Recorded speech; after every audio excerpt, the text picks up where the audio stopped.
guys, welcome to the farm. It's creeping up on the new year here, and the cool temperatures have finally set in here in Kentucky. This is actually New Year's Eve. Stepped out this morning, had a couple things to do here on the farm, inspecting the concrete that was poured for the lodge yesterday, and a lot of good things happening here. So the topic of the video today, guys, is I get this question a lot through the year, and this time of the year when you're reaching out to a consultant, or if you are feeling that it might be too late for you to try to put a design together yourself, what is kind of the question, what is the deadline? When is too late to get someone on the property or get your program that you have kind of designed yourself? When is it too late to do that? And the answer to that is it's never too late. This time of the year, if you're reaching out to a consultant such as myself, I'm about so giving you some honest approach answers here. I'm about 50% booked each year, about around the holidays, and then the months of December and January, over about a 4 to 6 week window, I'll be completely booked. So it's like trying to hunt the rut in the Midwest. Let's say you've got 3 or 4 properties that you want to try to hunt during that short period, and you can't possibly be in all the places at the same time, right? So we try to encourage folks to reach out soon, but I know that as well as anybody. You implement something on the farm, and it is a deal that it's a super great pride, encouragement, goal to do that yourself, but sometimes there is a fit for it. I get that question all the time as well. If you have to hire a consultant, well, then you need to sell your property, or I would never do that. Well, the people that are telling you that are missing out, and the reason for that is a lot of times, guys, it's just a fresh set of eyes. It's somebody that gets to experience more properties than the average person, and this is what I do for a living. So I mean, I get to see what works, I get to see what doesn't work, and tie that all together and help folks reach their goals quicker. So when you are reaching out, the moral, I guess, or the gut roots of this video, it's not to tell you, hey, I'm trying to put this video out to gain a bunch more clients. That's not the case. I've got holes to fill out through the year, and if you're interested, please reach out, because there's a good chance that I'll be in your area and driving through or back from, and can stop and help you out. But it's every year I get this question, when is too late to hire somebody? So like I said, the answer, it's not too late. So here's the reason why. A lot of folks don't, and I've talked about this to a lot of clients over the years, but I never stopped and done a video on it. If you have a consultant, or if you're thinking about reaching out to myself for our services, do it. Reach out and get that accomplished now. Even if they can't get to your property until May, June, July, August, is that the end of the world? Is that a bad thing? And it's not, because here's how it breaks down. 90%, so we're going to run some numbers here. 90% of a property, 90% of the properties that I go on across the country, the habitat is not correct. One of the biggest reasons that you're reaching out to a consultant, right? Try to figure out where to put that habitat and how to build it. So 90% of the properties that I touch my feet on, 64 last year, 84 this year, like 46 the year before, 20 buildable projects the year before that. So a lot of properties, 90% of those properties aren't habitat correct. So let's say, let's use some examples here. Let's say you reach out, and I'm starting, I've got holes, certain areas, but I've got more weekend spots, let's say, or something like that, in like May, June, July, and even into August. I run all the way until September. So you reach out, and what if I can't get there until then? Well, if your habitat isn't correct, and we get there and we do let's say a summer build, yes, it's after green up and the leaf out, and we can't see as much from aerials or drones or something. In the way I design a property, maybe not everybody does this, but the way I design a property is I physically walk it and we build it through hunt stands. So yes, we maybe can't see 200 yards in front of us like you can but we're walking it, so we're walking the contour. So we kind of take that hurdle of it out.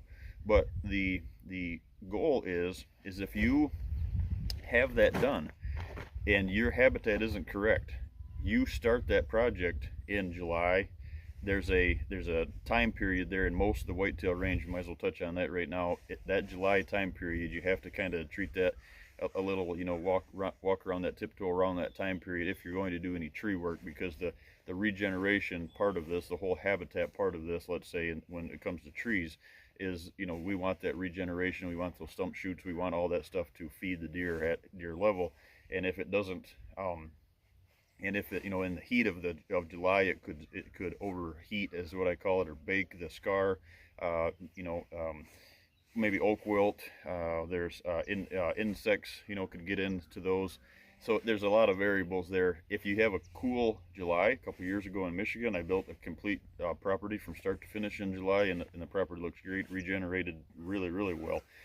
So the goal, the moral of the story here is, if you build that, if your habitat isn't correct, and let's say you have hinge cutting to do, or you have tree work to do, and you put that debris on the ground in the right places, in your doe bedding areas especially, you put that habitat on the ground, you are going to attract deer to that area. You can build that, and all of a sudden you have all of this food, you have all this debris on the ground, you have the hinge cuts are there, you have side cover, and now you have some thermal cover. You build it, they are going to find it. Last year in Missouri, guys, for example, I had a project, and we put that down. Habitat was okay, but not great. The reason I was there, and I actually did some work myself with them, spent some time there on the property, and we did a bunch of tree work. And when we were there, I've got pictures of it, I'll show you, is we cut the trees down, creating doe bedding along some plots that weren't correct. Came back the next morning, and those trees are stripped, leaves are gone, deer pellets everywhere, deer dander on the ground. And it's a real eye opener to see that, because most folks say, okay, it's too late and I don't want to go in there and disturb things. But if you look at it as you're putting, and for lack of better terms, you're putting a bait pile on the ground in the correct area, and you're bringing those deer to those bedding areas. They're getting used to it. Once they're in there, they're going to find that that security cover. Perfect example is, if you've ever been if you're watching this, a lot of you probably are, in the past, are accustomed to cutting firewood. Let's say you go out and cut firewood, and you get back that next day, and there's deer are eating the tops, and maybe you blow a couple of deer out of the top that you were working on or whatever. Loggers get to see that all the time. They go in, you hear the story all the time. They're in an area cutting, and while they're cutting, the trees are down, the deer are eating there, or they get back the next morning and blow a big buck out from that area. It happens all the time. So if you think about that in terms of timing, it's a huge misstep, in my opinion. So like I said, this isn't a video driven towards, hey, I've got a lot of openings going into the late season. I do have some openings, or the later season of habitat, not the what's labeled the prime time of habitat, but it's a video to spark your interest, to let you know and to encourage you that there is time to still get this done. And one of the most important parts, so that's a huge part of it there. So you are creating that, the deer are there, and even if it's fresh, August is a great month to do habitat improvements. Usually folks way overlook it because it's warm in a lot of areas, but in here on the farm, we'll probably be working on this right up until August this year, ahead of a September opener. So keep that in mind. The other thing to think about is this, guys. If we get the design done June, July, August, and you don't get a lot of it accomplished, maybe you just get your food plots correct, you try to trim out your access trails, or whatever the case is, think about this as an advancement into next year. But in your case, you're already done, and you're off and running at the end of the deer season, or January 1st. You're on the ground, after that season closes, and you're on the ground building habitat when everybody else is waiting for a consulting fee or a consultant to get there, or trying to plan that and walk it yourself and figure out what you're going to do. So in my opinion, because of the profession that I'm in, and I get to see this all the time, a huge misstep. And I'm just trying to encourage you guys to stay positive and to think ahead. In this world and in this business, especially deer hunting, we kind of get tunnel vision sometimes, right? And this is one of those. I've always talked about this. Like I said, I've never stopped and done a video, but it's a real powerful tool to have in your arsenal. But it's hugely overlooked. You know, it's like I said, the focus is on the rut. Everybody talks about the rut. Everybody forgets about early season, especially late season, right? Same thing with habitat improvements. Everybody's focused on the winter months. If you follow the channel at all, you'll see, guys. Sometimes I think outside the box, and I don't get tunnel vision a lot because there's so many moving parts to the habitat improvement or the habitat work that you don't want to miss out. So you take every opportunity that you can take and put these this timelines in your corner to your advantage, and I think you'll be much happier on the outcome. So just remember, going into next year, if you don't get all of it completed, you're ahead of the game. If we get to you late in the season, after the prime time, if you will, of the habitat, May, June, July, you know, creating it, if you can take a week, you can't get it all done. Kids, you know, are playing sports or whatever the case is. You're traveling around the country. I'm one of those parents. I get that, and time is very valuable and a lot of times very short.